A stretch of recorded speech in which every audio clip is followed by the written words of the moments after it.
Okay, सो हम hypertensive disorders of pregnancy में pre एक्लेम्पशिया को डिस्कस कर रहे थे। नाउ हमें उसकी पैथोफिजियोलॉजी को डिस्कस करना है। तो पैथोफिजियोलॉजी को डिस्कस करने से पहले हमें नॉर्मल फिजियोलॉजी का पता होना चाहिए कि हमें पता है कि ये ट्रोफोब्लास्टिक सेल्स आपको पता ही होंगे, ठीक है। तो ये फीटल पार्ट होते हैं और ये जो है स्पाइरल आर्टरीज होती हैं उसको इन्वेट कर रहे होते हैं। ये स्पाइरल आर्टरीज होती हैं मदर की, एंड ये ट्रोफोप्लास्टिक फीटल सेल्स होते हैं जो कि उनको इन्वेट करे होते हैं। और यहाँ पे जो है आर्टरीज से और सेल्स में जो है एक्सचेंज हो रहा होता है न्यूट्रिएंट्स का, ऑक्सीजन का, जो कि फीटस के लिए ज़रूरी होता है। सो अब ये जो ट्रोफोप्लास्टिक मैं लेबल कर देती हूँ,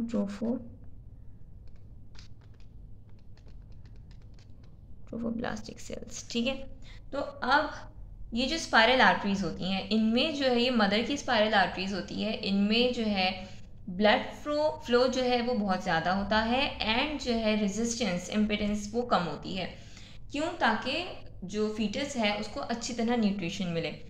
तो नॉर्मली ये हो रहा होता है, और जो ट्रोफोब्लास्टिक सेल्स हैं वो इन्हें इन्वेट कर रहे होते हैं ताकि एक्सचेंज हो सके फीटस और मदर में।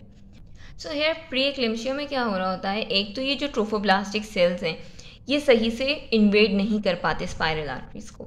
जब सही से इन्वेड नहीं करेंगे तो ऑब्वियसली सही से एक्सचेंज नहीं होगा, एंड हाइपोक्सिया वाली कंडीशन डेवलप होगी प्लेसेंटा की फीटस की। सो एक तो इन्होंने जो ट्रोफोब्लास्टिक सेल्स हैं इन्होंने सही से इन्वेड नहीं किया। दूसरा, जो मदर की स्पाइरल आर्टरीज हैं उनमें उल्टा हो गया कि उसमें फ्लो जो है कम हो जाता है और रेजिस्टेंस बढ़ जाती है। अब ये किस वजह से होता है ये नहीं पता, लेकिन ऐसा होता है कि इनमें रेजिस्टेंस बढ़ जाता है और फ्लो कम हो जाता है, ब्लड फ्लो।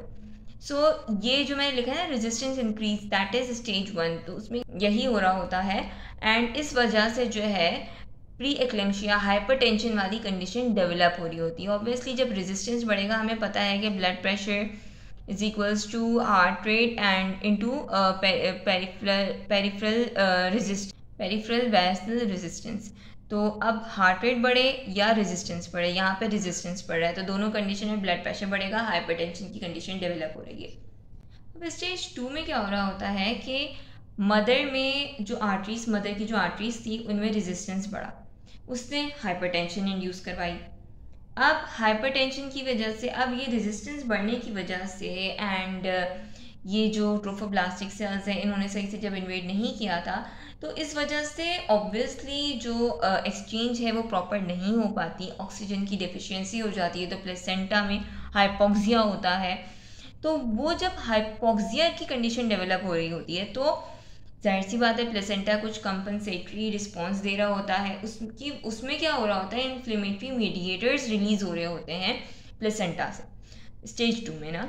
तो इस इन्फ्लेमेटरी मीडिएटर्स रिलीज होंगे, ये मजीद जो है इन्फ्लेमेशन करवाएंगे, और इन्फ्लेमेशन में हमें पता है सबसे पहले तो वेसल्स की जो है परमिएबिलिटी इंक्रीज हो जाएगी, ठीक है। परमिएबिलिटी इंक्रीज होने की वजह से क्या, फ्लूइड लीक करेगा, एंड एडिमा, ये जो है एडिमा भी करवा रहा होता है, इन्फ्लेमेशन थ्रू आउट बॉडी। अच्छा, ये जब प्लेसेंटा से रिलीज होंगे ना, लेकिन जो इन्फ्लेमेटरी रिस्पॉन्स ये देंगे वो थ्रू आउट बॉडी देंगे।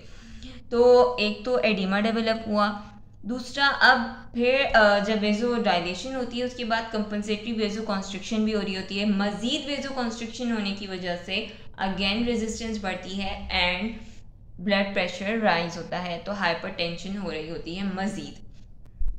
इसके अलावा ये इन्फ्लेमेटरी मीडिएटर्स जो हैं वो कोगुलेशन कैस्केड को भी एक्टिवेट करवाते हैं, और बॉडी में कोगुलेशन एक्टिवेट हो जाता है और क्लॉटिंग वगैरह चल रही होती है। सो दी, और अब उसका क्या आगे अफेक्ट होगा वो हम देखेंगे। तो ये सारे मैकेनिज्म हो रहे होते हैं स्टेज 2 में। नाउ वेजो कॉन्स्ट्रिक्शन मैंने लिखा है। अब क्योंकि वेजो कॉन्स्ट्रिक्शन हो रही होती है, हमें पता है कि हाइपरटेंशन डेवलप हो रही थी ना, वेजो कॉन्स्ट्रिक्शन हो रही थी, रेजिस्टेंस इंक्रीज होने की वजह से वेजो कॉन्स्ट्रिक्शन हो रही थी, एंड उसकी वजह से हाइपरटेंशन बढ़ता। अब ये जो वेजो कॉन्स्ट्रिक्शन होगी ये सिर्फ प्लेसेंटा की वेजल्स में नहीं होगी, थ्रू आउट बॉडी की वेजल्स में होगी।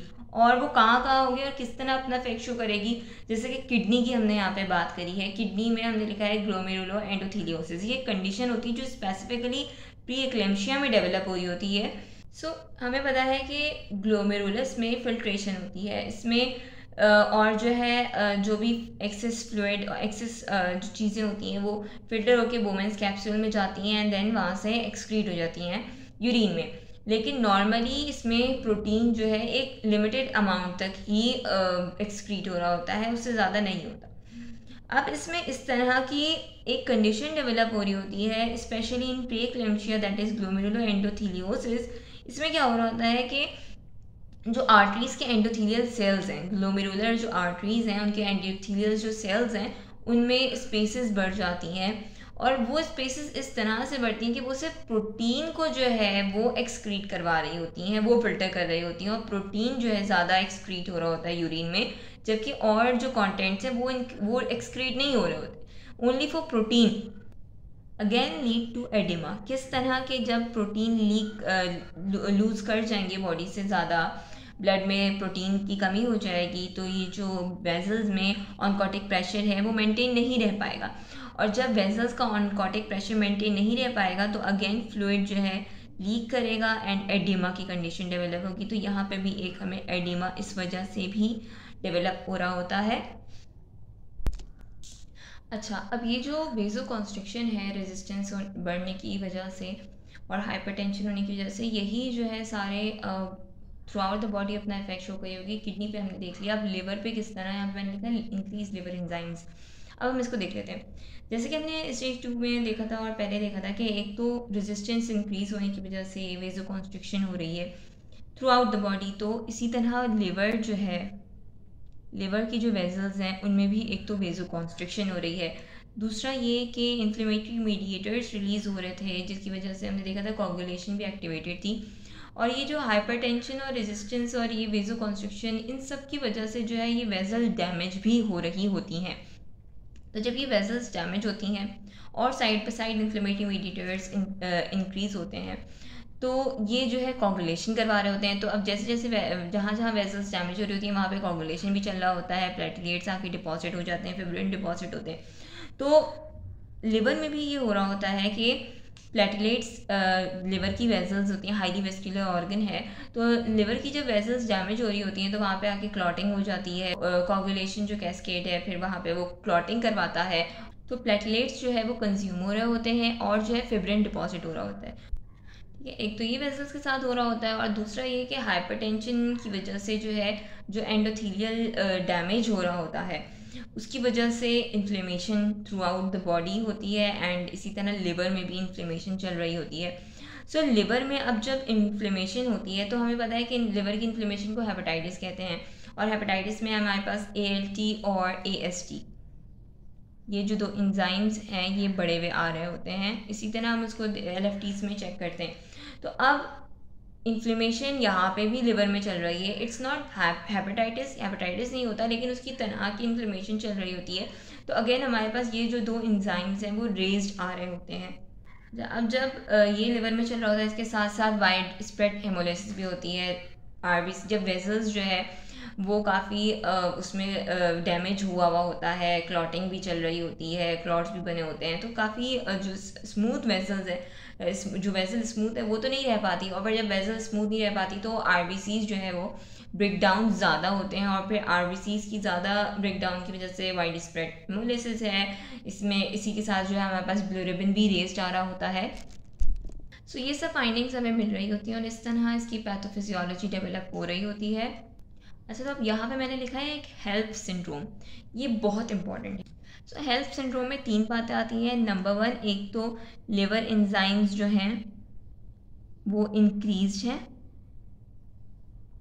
और हेमोलिसिस हो रही है, वाइड स्प्रेड जो है RBCs की ब्रेक डाउन होती है, एंड हमें तीसरी चीज़ जो है लो प्लेटलेट काउंट, ये तीनों चीज़ें मिल रही होती हैं, तो दैट इज़ हेल्प सिंड्रोम, यानी प्री एक्लेम्शिया में हेल्प सिंड्रोम डेवलप हो गया है।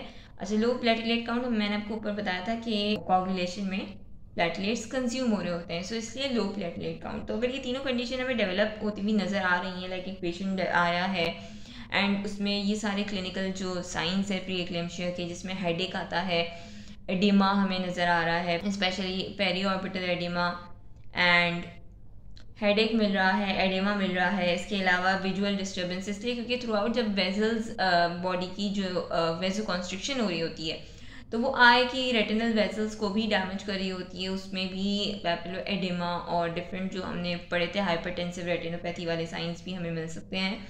सो विजुअल डिस्टर्बेंस हमें मिलेगी पेशेंट में, एंड उसका ब्लड प्रेशर भी हाई है, एंड प्रोटीन यूरिया, बाकी जो हमने प्री एक्लेम्शिया की कंडीशंस को देखा था कि प्रोटीन यूरिया भी आ रहा है, and high blood pressure, epigastric pain, कि अगर जो लिवर में इन्फ्लेमेशन की वजह से ना एपिगेस्ट्रिक पेन डेवलप होगा। तो ये सारी क्लिनिकल फीचर्स के साथ एक पेशेंट प्रेजेंट कर रहा है, और जब हमने देखा तो उसमें लिवर एंजाइम्स भी इंक्रीज हैं और वाइड स्प्रेड हीमोलिसिस भी हुई है, एंड प्लेटलेट काउंट भी कम है।